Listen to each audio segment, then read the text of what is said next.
Hi, everybody.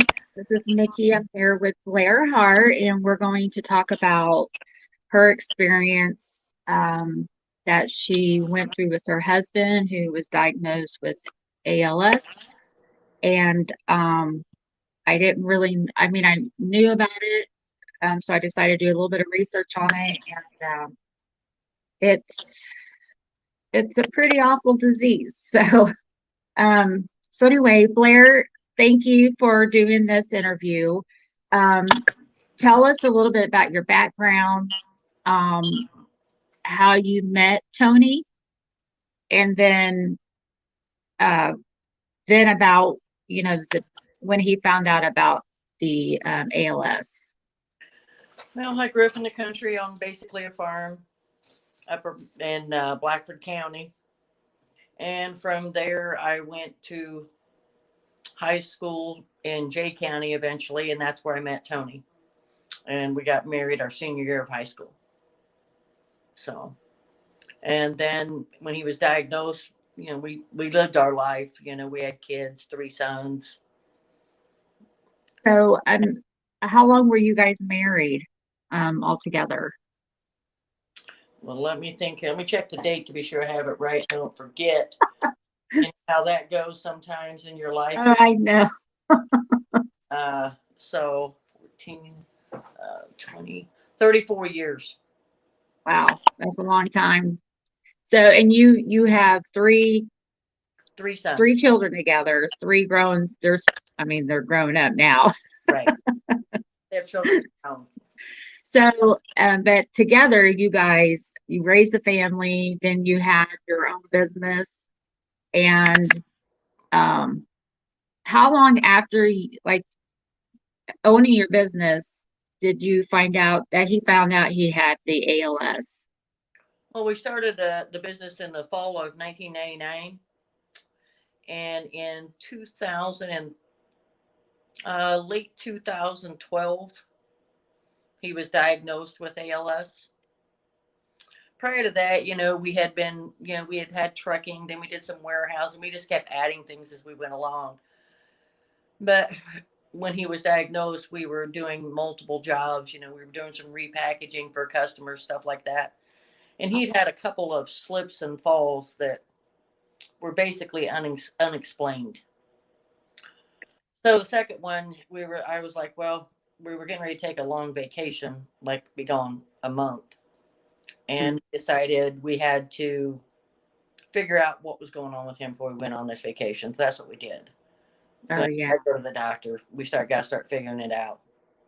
That happened in like early summer area, but we officially didn't get the diagnosis from the multidisciplinary clinic in Indianapolis until September. My youngest son, who was going to med school at the same time, he had already diagnosed this. He was pretty sure his dad had ALS. But So he felt like his dad had it, but he wasn't diagnosed. right, he felt like that's what was going on with him when he Yeah. first started having trouble. And it went on for, it took months. And I mean, no one wants to tell you you have a disease you're going to die from. It just doesn't happen. We went to a neurosurgeon, neurologist in Richmond, did lots of testing. He said, oh, it's just, maybe you had a stroke or something that affected your cerebral cortex. Turns out, he didn't know what he was talking about, but he just didn't want to tell us that Tony was dying. I But know. it really was So a struggle. He sent us to a neurosurgeon in Muncie because Tony did have spinal stenosis also. So he sent us to this neurosurgeon, and that guy was livid. He was like, you shouldn't even be here. There's no reason. Because he called the other doctor, and he told us there that he was sure that Tony had ALS. yeah. But we went ahead and had uh, Joel contact the multidisciplinary clinic, which is a Dr. Pascuzzi runs in Indianapolis. And we got an appointment there like the same week. We were there on a Thursday. We had an appointment with Dr. Bodkin. Saw him in the afternoon. We got there. Our appointment was like at 1.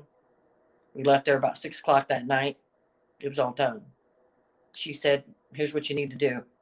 She already gave us a letter to take Social Security, all this stuff. She said, there's no doubt this is what you have. You have ALS.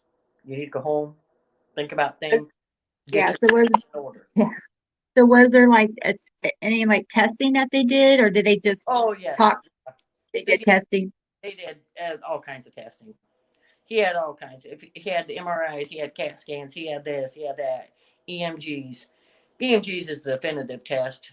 It And the reason they decided it was ALS is because it affected his face and his lower extremities. And your motor neurons are controlled, certain portions are controlled like from here down and here up, basically, is the short version of it. Right. So she said, oh, no, this is it. She said, we're going to go ahead and do 2 tests. We're going to check for, we're going to do some blood work, and we're going to check for cancer was one of them. She said, there's an off chance of that. And syphilis was the other one. Do you So, know the what ALS stands for? I yeah, looked it up, but I I can't can't. pronounce the words. I can't either. We've got Lateral somebody sclerosis. watching, and It's like she asked what it was. lateral sclerosis, something like that. Yeah, I'm not very yeah. good. I Um, used to be able to say it well, but I don't use it that I often. I did look it up. I was like, oh, yeah, Yeah, it's a that long. those words aren't for me to say. Yeah, but so basically, we're there at her office, and she's going through all this stuff, and she was very straightforward. Yeah, Said, here's what's going to happen. She said, we're going to test for these other 2 things. And never in my life did I think I want to find out my husband had syphilis, because she said, yeah. if you got syphilis, we'll give him some antibiotics, we're done. I was like, wow, that's not That that. would have been, yeah, that would have been a better outcome, Then I'm wondering, but why a did he different get that? conversation. Yeah, that's not a conversation you want to have. But then you think, oh, he's dying, so what is the options? So Yeah, we went home, and they set an appointment for a month later to go back to the clinic. But as we got home, Tony was pretty quiet. It was pretty hard on the way home. I mean, oh yeah. he was talking I about, mean, because dying, I mean, like wanted to happen. either I wouldn't be able to think straight, or my mind would be flooded with, oh my God, what are we going to do? And all these things about, well, he takes care of this, he takes care of that. Who's going to take care of that now? And Well, wait, oh, wait a minute. Holy crap, it's going to be me. that's never entered my mind. It was more about how are we going to deal with this? What's our first step? What do we need to do? Tony had some decisions to make. What kind of life Yeah, support did he want? Things like yeah. that. Those are big decisions you Uh, have to make. He was 49 when that happened. well, I found this researcher. He's at Duke, and he said he was a resident there Mm-hmm. about 20 something years ago, and he said one of his first patients that he was with his resident, and he had ALS, and the doctor told him, I'm sorry, we don't know anything about this disease, and there's nothing we can do for you. And he said that was such a, a life-changing moment for him. He's like, what do you mean there's nothing that we can do for this person? So he ended up staying at Duke and doing research and everything. And they've got some new stuff coming down the pike and everything. And I was just like, it takes all this time to try and find something to make, ease symptoms or prolong their life or whatever. And he just said that a lot of it is government bureaucracy, the companies, that hinders them from getting a lot more done. To bring a drug But to market it is extremely expensive. And when you're looking at very specific diseases, like I can't remember what they call them exactly, but diseases that don't have a lot of people affected, drug companies make money off of blood pressure meds. They're not going to make a ton of money off of this, something for ALS. And the cost of doing all that research is a lot of money. It takes, I don't know what the number is today. I would estimate millions, billions. It's a lot of money. And it takes years sometimes. Now, a lot of drugs, like for ALS, they do fast track those. because the truth of the matter is, the reason they do it is because you're dying anyway. So if it does help, So, that's good. If it doesn't, they yeah. don't. Just it's not going to be the end of the world. Right. So after that, so, you guys are going home and, you have an appointment in a month.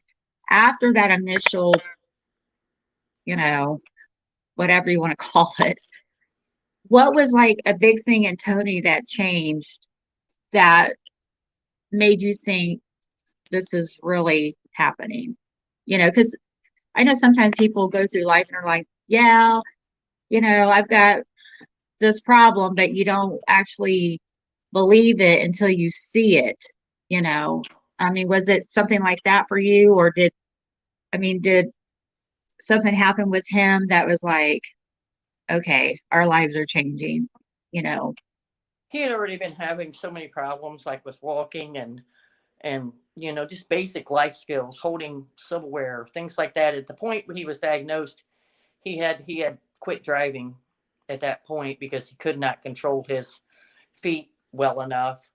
Okay. We went through a whole series of stuff that summer of running into simple little things like with the gator, or the forklift or the pickup, whatever, you know, nothing, we ran into a building. It's not that big a deal. I mean, you don't want to tell somebody that's having that kind of trouble you can't drive. They have to make that decision eventually themselves because you're losing everything other than your That mind. decision when he like wrecked or kept crashed in a tree or something. Well, that's basically what happened. Yeah, yeah, Yeah. it happened. But I'm gonna have to say that I can't say enough about the multidisciplinary clinic in Indianapolis. They do a fabulous job. The ALS Association in Indiana does a fabulous job. Like, we were there on Thursday. On Friday, they were already delivering equipment to help Tony. I mean, it was just that quick because it really was. They had thought at the time he would be somewhere between 18 months to 2 years, just depending on how he got along. It would, he from diagnosis to death was about 17 months, but it was a steady progression of not being able to do anything. But we came home from there for about 3 days. He really didn't say a lot. He was real quiet, which was not his normal self. He just was thinking about stuff. When we got done, he said, "Well, here's what I think. This is what I want to do. Uh, I don't want to I ventilate. mean, I don't want life support that way. I don't want to ventilate. I don't want to be on a vent the rest of my life. I don't want a feeding tube." He could have had that choice. He had those choices. Those were the big things he had to make the decision about. And he said, "I want to take one more vacation if we can figure it out." And which we did that the following summer. His sister and her husband helped us, and we went in a camper and we camped. We went to South Dakota and back. We had a fifth wheel with 4 slides on it. I took all the living area out and moved all his medical equipment into that area. And we bought a ramp that was specifically designed to work with something like this. Uh, the only thing I can say is that if you have anything, it's really hard to have ALS or have any life-ending disease or long-term care disease because unless if you have nothing and you're on like on disability or you can get on Medicaid, that stuff's paid for. Otherwise, you pay for it yourself. A lot of it. It's sad that we live in such an advanced country that we can't figure out how to help people in that time of their life because not everybody has that option. You know, I see it all the time exactly. still in the ALS Association. You see in that community, you see people that it's just a struggle. I mean, Yeah. it's simple stuff. Building ramps. You gotta have ramps Yeah. everywhere. You got a wheelchair. I Right. mean, the wheelchairs they have today are phenomenal, but still, you got to have a lot of stuff to make all these things happen. We were fortunate that we were able to do all these things. We could afford this stuff. We could afford all the care that he needed. I mean, eventually I did hire help, hired a private nurse to come in and help. I had one, she worked, she was there about a year. She started out part time, moved to full time eventually, which was always the goal. And then eventually, towards the end, I had to hire a second one because it got to be so much at night to try to get any rest and care for him. They had to have some sleep. And plus, I was working at least part time, if not full time, some weeks, just depending on how things were going. And I can't say enough about how great my sons were. Uh, You two, got that, good kids. two that live here in town helped every day, Yeah. every single day, to help get their dad up and get him dressed Yeah. and stuff like that. The youngest, who was going to med school, lived in Indianapolis. So he had a little bit farther, but he was there all the time too. Oh, yeah. They Yeah. were all extremely helpful. We did everything we could to make those last months the best we could. Right. And Right. I have to say that the late that fall, that when he was diagnosed, he wanted to have a family gathering. I don't know, probably I think we did it in November around Thanksgiving time. Hmm. But he invited all of my siblings and his siblings and my parents. His were Oh, deceased yeah. already, and he could still talk some. And he had bought me this beautiful necklace, and he could still speak some at that point. Wasn't perfect, but it was great. And when he Right. spoke, he said some of the best things Oh, he's ever said in his life. I mean, right. it's terrible that we all have to get to that point that we have to be in such a position that we forget to say the really good things. Yeah. But when he was done talking, there wasn't a dry eye in the house, and Well, I know I wasn't even there, and every time I hear you talk about that part, I get teary eyed. yeah, it still makes me feel. I mean, Yeah. it was So, very moving. We did lots of things. We did rodeos as yeah. fundraisers for ALS. We had a lot of fun with that. We've done different things. I still donate to the ALS Association. There's just a lot of things that we did to make it the best memories we could. It's Yeah. really hard at that point to stay positive. Don't get Right. me wrong.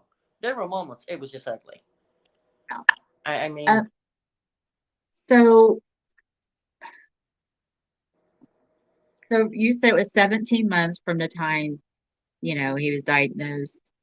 Um, and then he ended up having to have around the clock care, yes. right? Because he was on, did you say he was on a ventilator or, External ventilator. Yep. Hmm. yeah.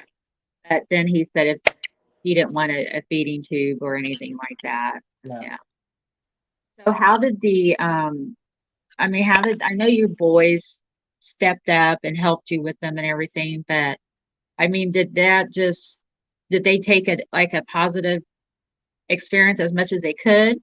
Or, I mean, I know, I know your kids, so, but, to me, it seemed like it made them stronger, you know? I think it definitely made him stronger. I think it helped him to be more thankful every day in day to day life, Oh, yeah. because you realize that, at any moment, your life can change in an instant. Yeah. And it made them more thankful. It made them closer, made us all closer. We're a very close family even still today. We don't always like everybody. We have disagreements, but we're still a close family. We get together a lot and see each other regularly.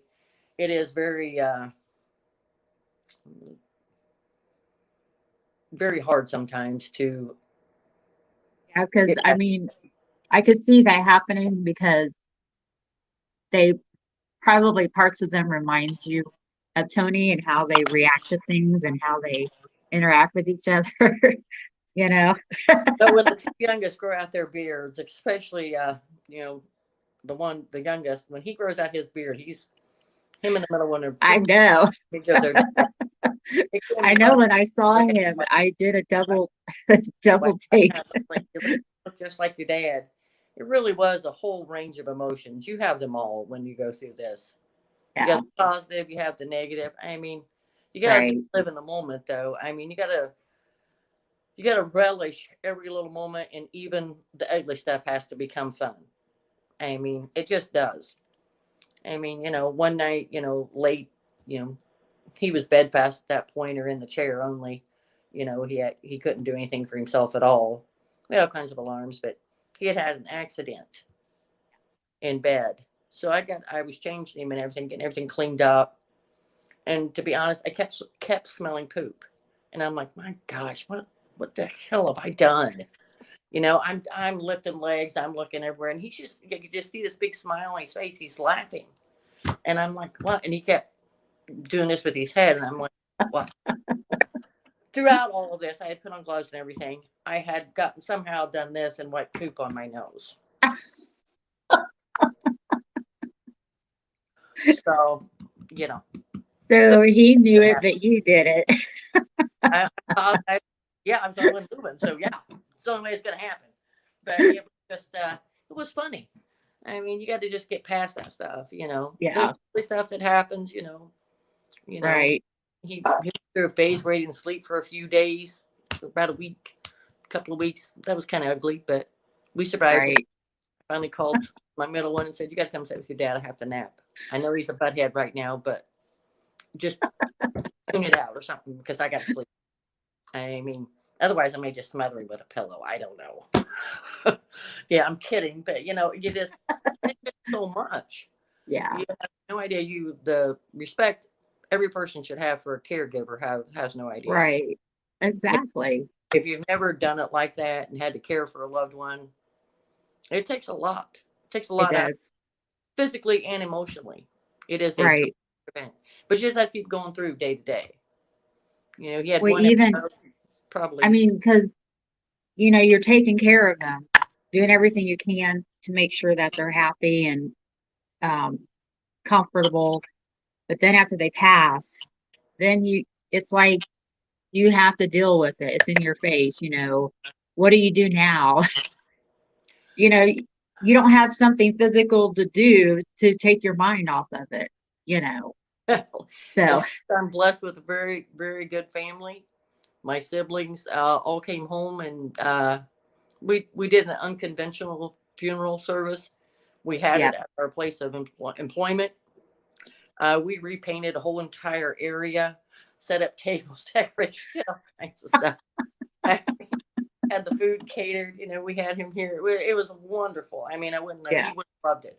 I mean, he was a worker. That's what he was. He was about work. So it turned out great. But then after all of that stuff was done, my youngest sister stayed with me a week and a half, something like that, maybe 2 weeks.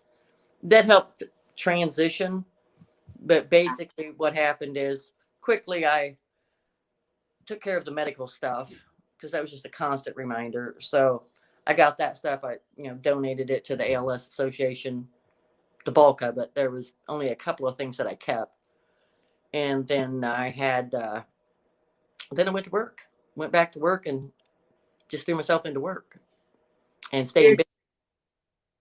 One of the things that when I was listening to that doctor, he said that a lot of people with ALS will do a lot of different testing or clinical trials or drugs or anything.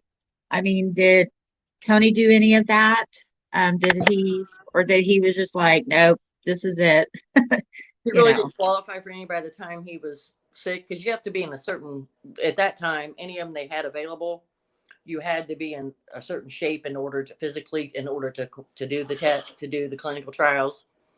We did look into him. He did take one medication.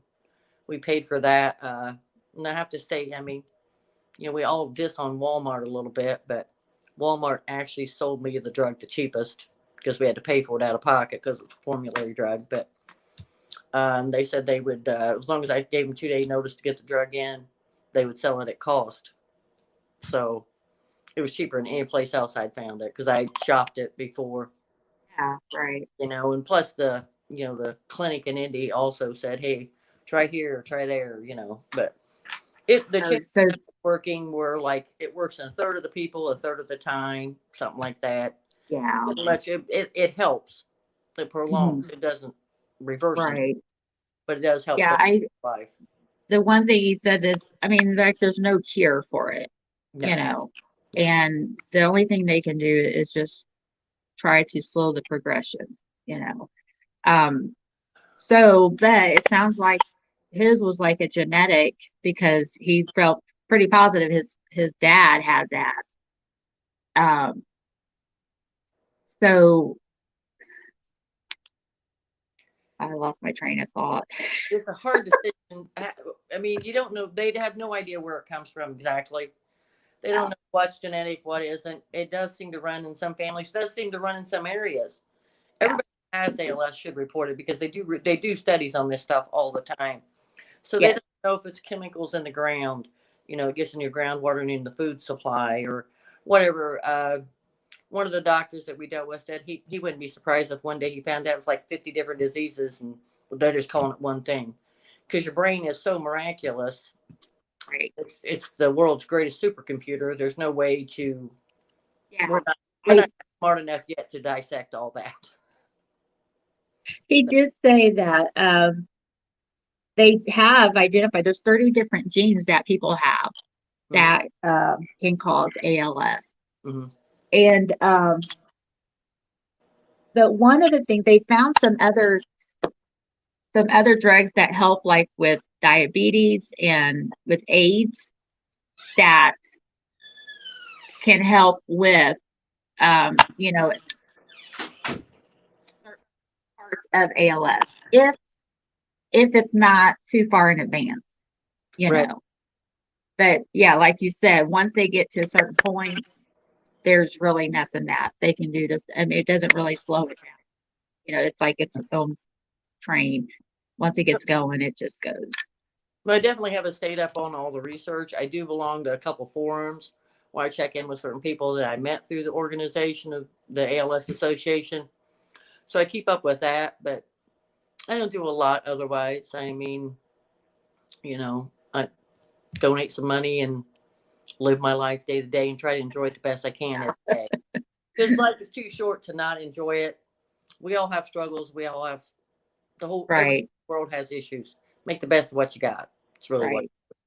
So Well, I really hated that your family had to go through that. Because I know when my middle son played baseball, your company sponsored his team, and I mean that was a long time ago.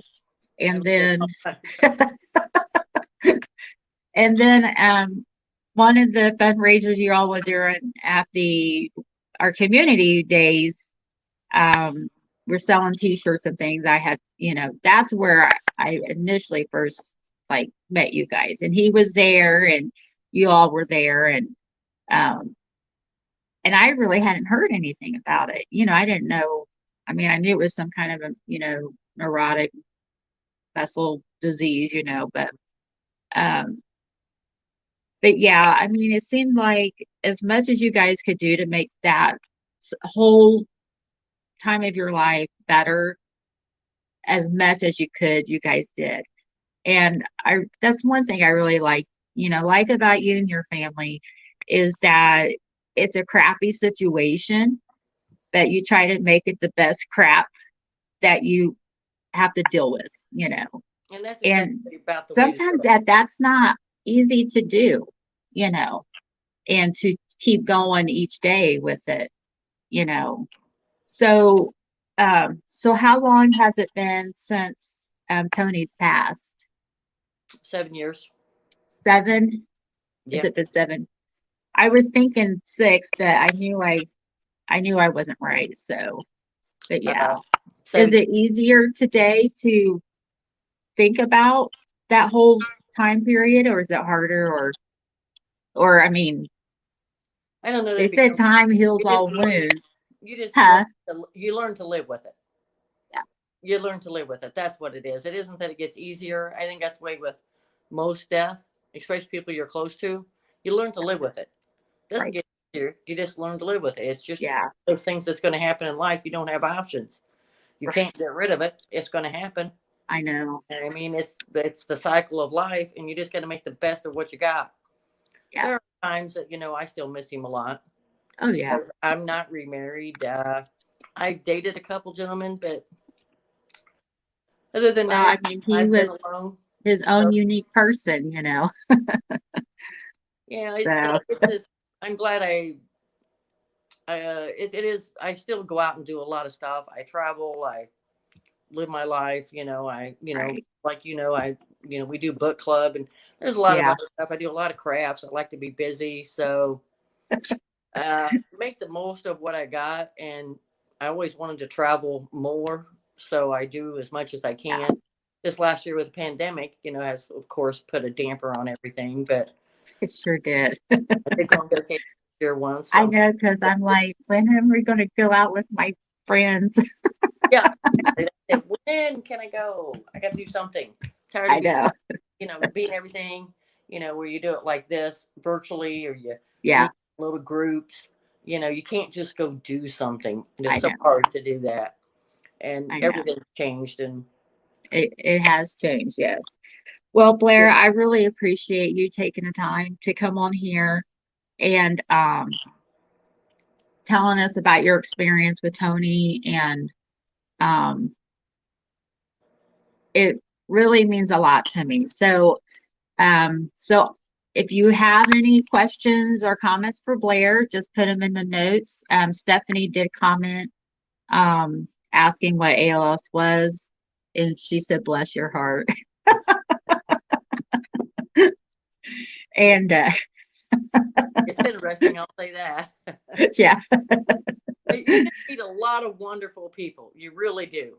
yeah, I mean, just the people that have ALS plus their support families, and yeah, their all those groups. I mean, it takes, basically one person I know that her family, they say it takes a village, and it does. it I mean, I does. couldn't have done it without all the friends, the family. I Yeah, mean, all those people helping. You just cannot get through it if you have, whether it's friends or relatives, whatever yeah, you need, you got to have it. It helps yeah. you so much. So, That's absolutely right. mhm. Well, thank you again, and you have a great day. You too, Nick. All Enjoy. right, bye. Bye.